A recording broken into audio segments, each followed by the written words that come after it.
Hello, everyone. Welcome to Worchester Street.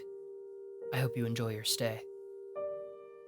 Before we get started, I just wanted to remind you all to follow me over on Twitter for behind the scenes look at some of my stories before they come out.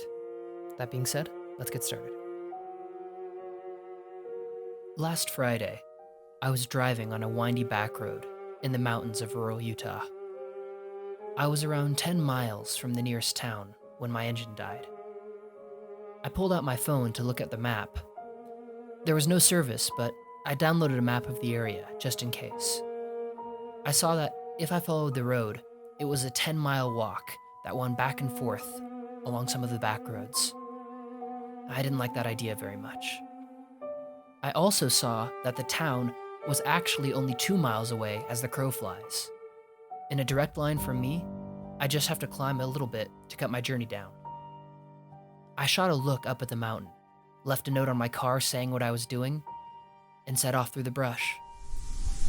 That part of Utah didn't have much underbrush, just some scraggly bushes and the occasional tree clinging to life in the dry soil. I was making good time, and soon had shut off my phone's light to rely on the moon, which was a bright pearl in the sky. When my eyes had adjusted, it was almost like walking around in the daytime. The valley extended for dozens of miles to my right, and the weather was only slightly chilly with the wind. That was when I heard a baby's cry, low on the wind. It was far off in the distance to my left, slightly higher up the slope. I paused, listening hard. It came again, unmistakably the pinched, short cry of a newborn infant. I paused for a moment before heading in the direction of the call. There was no one around for miles, and now there's this kid? After a few minutes of walking, I stumbled across what had to have been a 100-year-old cemetery. There were no headstones, just rocks marking the spots where people must have been buried. I couldn't hear any more crying. I took a short video walking around the cemetery, which you've been seeing. I put my phone back away in my back pocket, listening hard for the kid. I figured it must have been an animal of some kind. I thought I'd heard that coyotes could mimic human cries. Then I turned to look at the moon, only now noticing that it had been ringed by thick, dark clouds. Almost as if on cue, the clouds rushed forward. Over the course of 5 seconds, the cemetery went from lit up by moonlight to pitch blackness. The clouds must have been covering every star in the sky, as well as the moon. The darkness was complete. I couldn't see my hand in front of my face. It was so black that it seemed almost physical, enveloping and dulling each one of my senses. Then the baby cried again from my left, loud and piercing. I jerked, caught my foot on a rock, and fell forward against one of the fences. The baby was shrieking loudly. It couldn't have been more than a few feet away, just on the other side of the fence.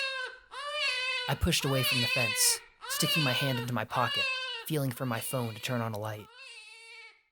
That's when the dry, papery fingers slid around the back of my throat. Nails dug into my skin, and I heard a high, raspy giggle from behind me, just as they began to squeeze. I jerked forward, flipped on my light, and spun around. There was nothing there. I ran away, trying to put as much distance between myself and the cemetery as I could. When I finally reached the town, I put my hand up to my neck and felt the scrapes. I told myself that it was just from a tree, but I knew that wasn't true. I managed to get an old mechanic to come help me with my car. On the way back, I asked him a question about the cemetery up in the hills. He stiffened, looked at me, and said, "We don't go up there. We know better." I hope you all enjoyed this story. As always, a huge shout out to my Patreon supporters. It's thanks to you guys that I'm able to make these stories for you all. I'm hoping to have a lot more shorter stories like this one coming for you all soon. If you've enjoyed my writing on No Sleep or on YouTube, feel free to check out my novella, available now on Amazon. If you enjoyed the story, leave a comment and like the video. It really helps me out with YouTube's algorithm. Thank you for watching, and as always, I hope you've enjoyed your time on Worchester Street.